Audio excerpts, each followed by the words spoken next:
À la lumière de ce que vous venez de dire ou ce que vous venez de lire, en fait, votre déclaration, j'ai eu envie de... J'avais instantanément eu le goût de dire, ah, ben, la réunion est finie, c'est réglé. Est-ce que les questions concernant les ayants droit seront dans le formulaire court et dans le formulaire long du prochain recensement au Canada? Oui ou non? Premièrement, ce n'est pas déterminé encore. Comme j'ai dit, le contenu est déterminé selon la loi par le cabinet. On a fait le test, comme j'ai décrit, en 2019. On a fait des tests qualitatifs et après ça, un test quantitatif. Et conseil, c'est ce qu'on veut savoir. J'ai 6 minutes. Quel est votre conseil? Vous êtes au courant que le conseil que je donne, c'est quelque chose que je ne peux pas vraiment partager.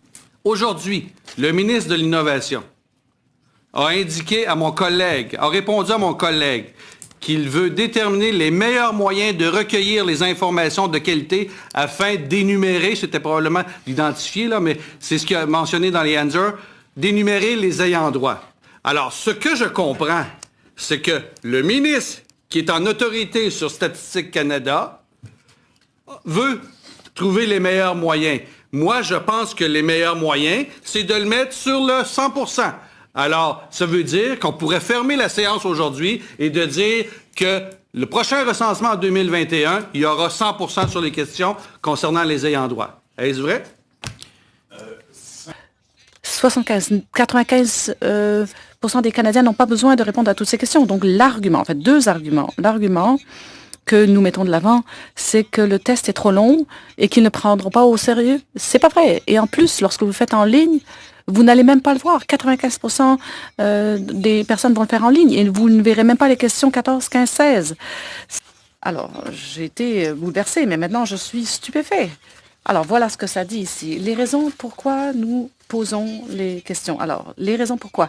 Suivez ce qui est en jaune. Alors, pour la question de 2 à 7, que vous avez posée depuis des années, 2 à 7, vous dites que la raison pour laquelle vous posez ces questions, c'est parce que vous voulez vous assurer que les municipalités qui planifient différents services comme les écoles.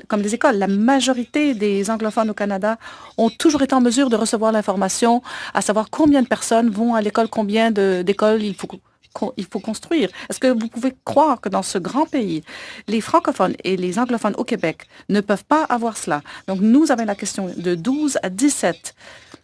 C'est pour la charte des droits des personnes par rapport à l'éducation. Et nous ne répondons pas aux droits et par rapport à cette information. Le seul endroit, c'est dans la formulaire court. J'aimerais maintenant vous demander de passer à la question 10. La question 10 existe aussi depuis des années. C'est une bonne question.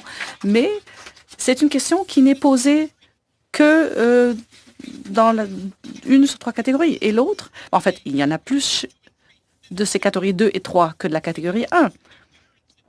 Parce que c'est les parents qui ont été éduqués, c'est les enfants. Alors, on est si loin d'obtenir l'information dont on a besoin. Bon, vous allez peut-être me dire, oui, on peut le mettre dans le formulaire long ou dans le court, 25%. J'ai déjà mis ça de côté, vous ne devrez pas le faire, justement à cause de ça. Mais si vous le faisiez dans le sondage long, en fait, est-ce que le formulaire long est jamais devenu optionnel ici, dans le pays?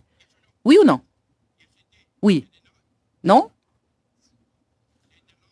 Est-ce que le formulaire long, est-ce que ça a déjà été optionnel? Bon, c'était sous le gouvernement Harper. Oui ou non? Oui, merci. Alors, si un autre gouvernement était élu demain, vous le remettiez le long et que vous le rendiez optionnel, quel serait le résultat? Est-ce qu'il y a une augmentation, une diminution par rapport aux gens qui ont rempli ce formulaire? Bien sûr. Augmentation, diminution. Vous êtes un statisticien, vous connaissez les faits. Alors, la question de la langue a été enlevée du long au court parce que ce n'était plus obligatoire.